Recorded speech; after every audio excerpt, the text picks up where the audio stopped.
ईर्ष्या, जलन, द्वेष ये हमारे सबसे बड़े शत्रु हैं। क्यों?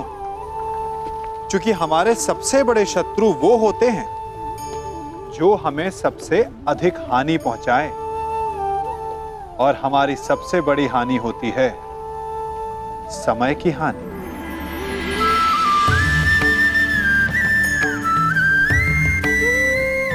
सबके पास जीवित रहने का एक सीमित समय होता है।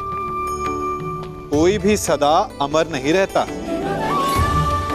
जलन और द्वेष के कारण हम जो समय अपने विकास और प्रगति में लगा सकते थे, वो समय हम उसके विषय में सोचने में लगा देते हैं जिससे हमें ईर्ष्या है। जलन की अग्नि शत्रु से अधिक स्वयं को जलाती है, तो अपने जीवन को धुआं बना देना क्या उचित है? किसी की प्रगति को देखकर अपने मन में ईर्ष्या और जलन आने से उचित क्या ये नहीं होगा कि हमारे कारण किसी के होठों पर मुस्कुराहट आए? एक बार अपने मन से जलन को निकाल के तो देखिए, अपने आप को बहुत ऊंचा पाएंगे और समझ में आएगा कि इस ईर्ष्या के कारण हमने क्या क्या खो दिया है।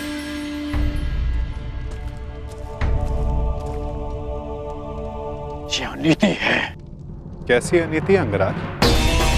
मल्ल युद्ध जरासंध ने स्वीकारा, और नियम यही था कि युद्ध दोनों में से एक योद्धा की पराजय स्वीकारने तक या मृत्यु तक होता रहेगा। जरासंध ने पराजय स्वीकारी नहीं, अंततः उसे मृत्यु प्राप्त हुई। अकारण किसी का वध करना, क्या ये अनीति नहीं? जरासंध ने भीम को क्या हानि पहुंचाई थी?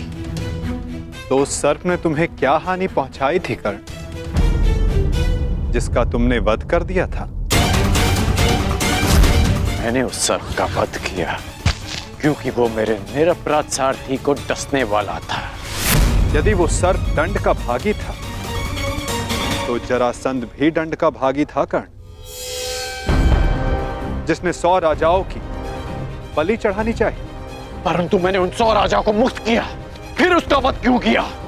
तुमने जरासंध से संधि की, 100 राजाओं को मुक्त भी करवाया कर्ण, परंतु ये संसार क्या जरासंध के आतंक से मुक्त था? नहीं कर्ण, तुम किसी की प्रवृत्ति नहीं बदल सकते मित्र। और जरासंध की प्रवृत्ति थी आतंक फैलाना, इसीलिए उसका विनाश आवश्यक था। मैं अपने ज्येष्ठ भ्राता महाराज युधिष्ठिर की ओर से यह घोषणा करता हूं कि आज आप जरासंध के आतंक से सदा सदा के लिए मुक्त हुए। महाराज युधिष्ठिर की जय, वासुदेव कृष्ण की जय, महाराज युधिष्ठिर की जय, वासुदेव कृष्ण की जय। हम सब आपके आभारी हैं महावीर अर्जुन। हम सब अपने आप को महाराज युधिष्ठिर के अधीन स्वीकार करते हैं। जो अधीन हो वो दास होता है, और हमें दास नहीं, आपकी मित्रता चाहिए। महाराज युधिष्ठिर की जय, महाराज युधिष्ठिर की जय। इन लोगों ने अपना चयन कर लिया है अंगराज, और मुझे उस पल की प्रतीक्षा है जब तुम उचित चयन करोगे कर्ण।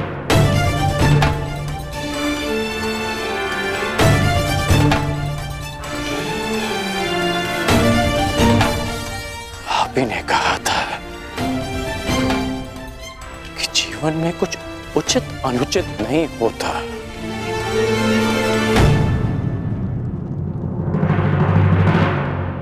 अब समझ में आया कि ऐसा क्यों कहा था।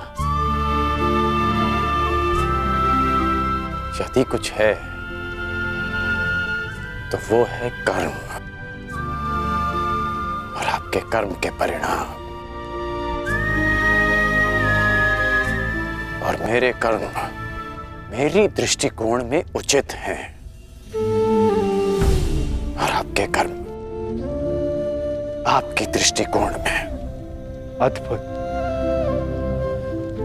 तुम मुझे कभी चकित करने में असफल नहीं होते मित्र। प्रत्येक बार तुमसे मिलकर तुम्हारे लिए मेरा सम्मान और अधिक बढ़ जाता है। वासुदेव, मैं आपको सावधान करता हूं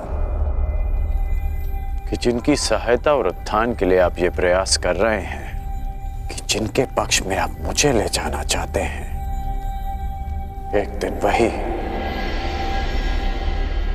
आपका सम्मान भंग करेंगे, आपको लज्जित करेंगे।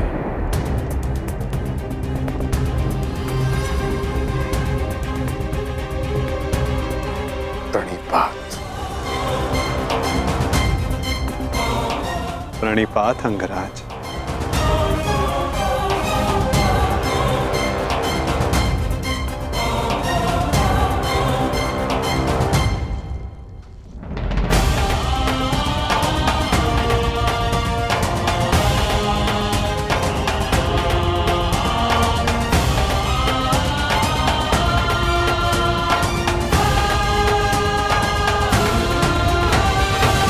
वासुदेव, स्वप्न में आपने मुझसे कहा था कि आप हमें मुक्त कराने आ रहे हैं। वो स्वप्न ही था या सत्य? मनुष्य के स्वप्न ही उसके भविष्य का, उसके अस्तित्व का परिचय होते हैं भद्र विश्वकर्मा। यदि मनुष्य स्वप्न देखेगा नहीं तो उन्हें पूर्ण करने की चेष्टा कैसे करेगा? स्वप्न हमें चेष्टा की प्रेरणा देते हैं। अवश्य आपका स्वप्न एक सत्य था भद्र। जरासंध के अत्याचारों से हमें मुक्त कराकर आपने हमारे प्राणों की रक्षा की है। आपके उपकार को मैं कैसे चुकाऊंगा? एक भूमि को श्राप मुक्त करके।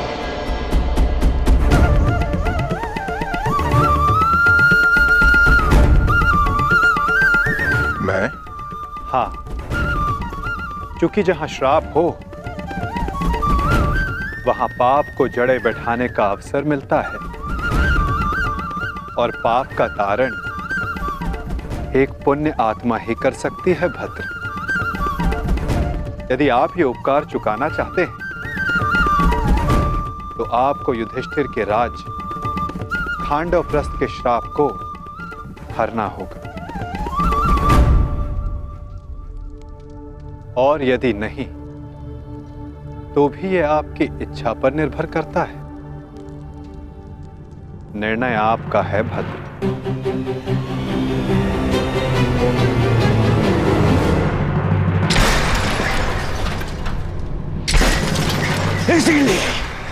इसीलिए मुझे वो कृष्ण पूरी आंख नहीं सुहाता। हर बार कुछ ऐसा करता है कि मेरा स्वप्न चूर चूर हो जाए। हर बार मामा जी। स्वप्न की बात कर रहे हो मेरे होने वाले सम्राट? स्वप्न की? मुझे तो पूरा भविष्य दिखाई दे रहा है।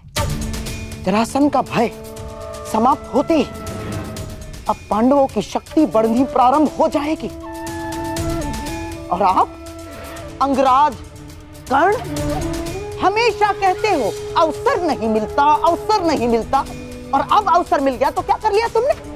जरासंध जैसा महान बलशाली योद्धा मित्र खोया सो खोया, और वो 100 राजा वो भी पांडवों के पक्ष में चले गए। मेरा कर्तव्य जरासंध को हमारे पक्ष में करना था जो मैंने किया, परंतु वो राजा किसके पक्ष में जाएंगे इस विकल्प के चयन पर उनका अधिकार था, मेरा नहीं। विकल्प? अंगराज, कदाचित आपको ज्ञात नहीं होगा, शासक कभी भी प्रजा के सामने विकल्प नहीं रखता ना। वो केवल प्रजा को अनुभव करवाता है कि उनके पास चुनने का विकल्प है, परंतु वास्तविकता में वो केवल वही चुनवाता है जो वो चाहता है। हाँ, जैसे जैसे अर्जुन ने किया। उन 100 राजाओं के समक्ष केवल एक ही विकल्प रखा, युधिष्ठिर से मित्रता। और आप उन्हें स्वतंत्रता की भेंट चढ़ाकर चले आए। परंतु अंगराज, इसमें तुम्हारा क्या दोष? ना, तुम्हारा कोई दोष नहीं है इसमें। क्योंकि शासन कला और राजनीति कुल से आती है, कुल से। और तुम जिस कुल में जन्मे हो वो शासक नहीं, शासित है, शासित। और तुम्हारे रक्त में नेतृत्व करना नहीं, अनुसरण करना और आज्ञा का पालन करना है। समझ गए अंगराज?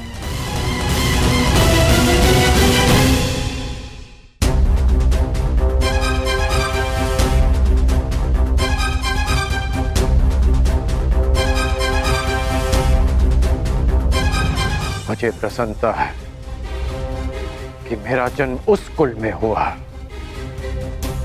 जहां रथ चक्र बनाए जाते हैं, कुचक्र नहीं। जहां आज्ञा का पालन किया जाता है, षड्यंत्र नहीं। मित्र दुर्योधन ने जो मुझसे कहा, मैंने उसका अनुसरण किया, षड्यंत्र नहीं। बस मामाश्री, वहां वो पांडव अपना बल बढ़ा रहे हैं और आप मेरे मित्र का अपमान कर रहे हैं मामाश्री। धन्य हो मेरे होने वाले सम्राट। यहां तुम्हारा मित्र तुम्हारा भविष्य पांडवों की झोली में डालकर चला आया और तुम मान और अपमान को लेकर बैठ गए। परंतु अब मैं दर्शक बनकर नहीं बैठूंगा ना। अब इस खेल की कमान मैं संभालूंगा। उस वासुदेव कृष्ण के इस छल का उत्तर मैं भी छल से ही दूंगा। वासुदेव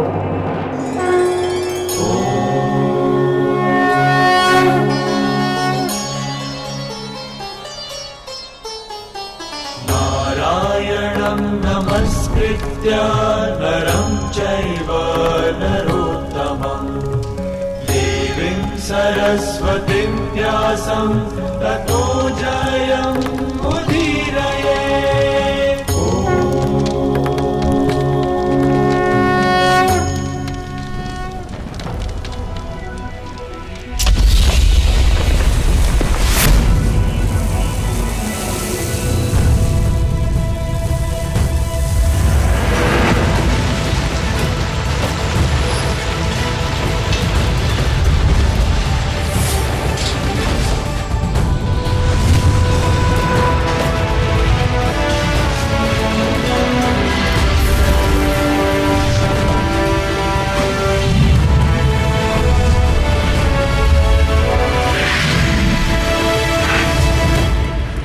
देवराज इंद्र के आशीर्वाद से निर्मित ये भव्य नगर इंद्रप्रस्थ कहलाएगा।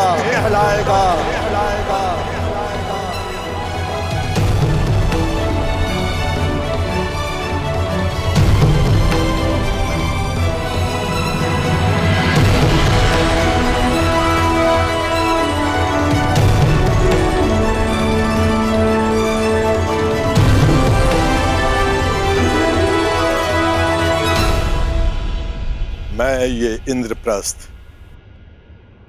धर्मराज युधिष्ठिर को भेंट करता हूं। मैं आपका आभारी हूं भद्र विश्वकर्मा। मैंने तो केवल अपने मुक्त होने का ऋण चुकाया है। धन्यवाद के पात्र तो वासुदेव कृष्ण है। मेरा आभार स्वीकार कीजिए वासुदेव। मैं युधिष्ठिर से धन्यवाद नहीं स्वीकार करूंगा।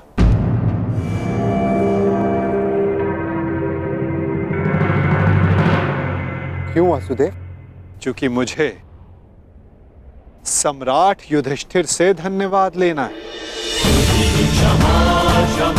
समय आ गया है कि आप राजसूय यज्ञ संपन्न करके सम्राट की पदवी पाएं।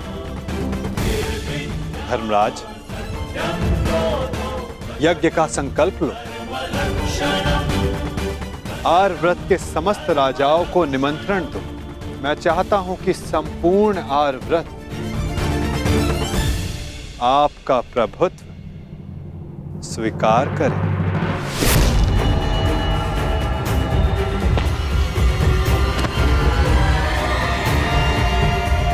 वो महाअभिमानी भी जिन्हें लगता है कि पूरे संसार में उनका कोई तोड़ नहीं।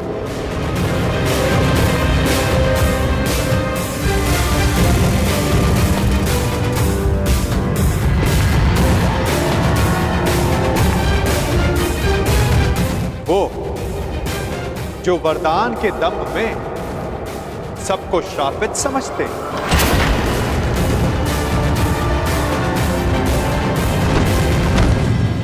वो जिनका प्रारब्ध इस राजसूय यज्ञ से जुड़ा है। आइए आइए छेदी नरेश, स्वागत है आपका।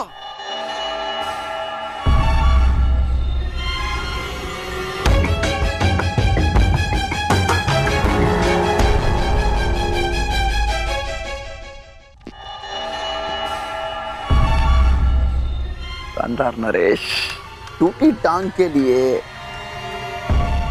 चिकित्सक से परामर्श ली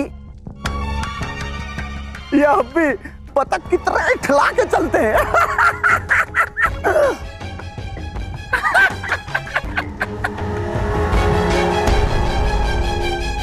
केश जितने श्वेत हो रहे हैं, दंत पंक्ति उतनी ही काली होती जा रही है। छेदी नरेश, कदाचित आप भूल रहे हैं कि आप किसका उपहास कर रहे हैं। क्षमा करना महाबली सर्वशक्तिशाली दुर्योधन, हमें अभी अभी स्मरण हुआ। अभी अभी उपहास तो आपका करना चाहिए। क्या सर्वप्रथम पांचाल नरेश ने आपका उपहास किया।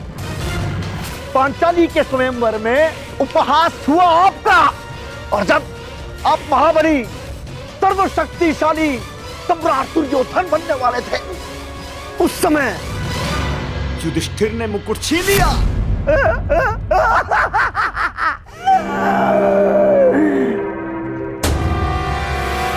और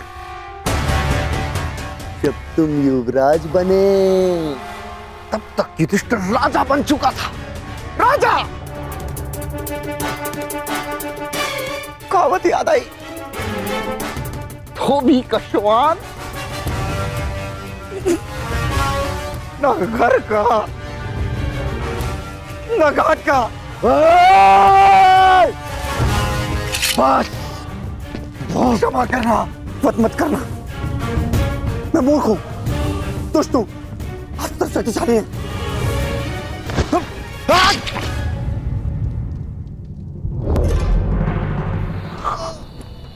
क्षमा करना।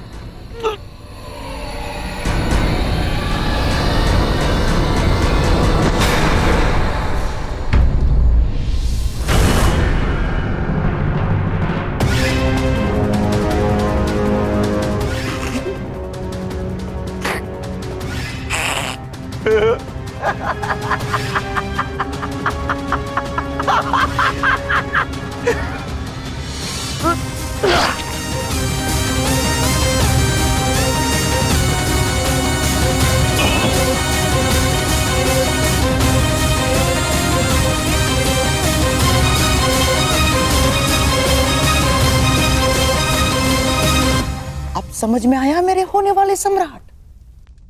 मैंने छेदी नरेश को अकेले में मिलने के लिए क्यों बुलाया? इन्हें वरदान है, वासुदेव कृष्ण के अतिरिक्त इन्हें और कोई नहीं मार सकता। और वासुदेव कृष्ण भी इनका वध तभी कर सकते हैं जब ये उनके समक्ष 100 अपराध पूर्ण ना कर लें।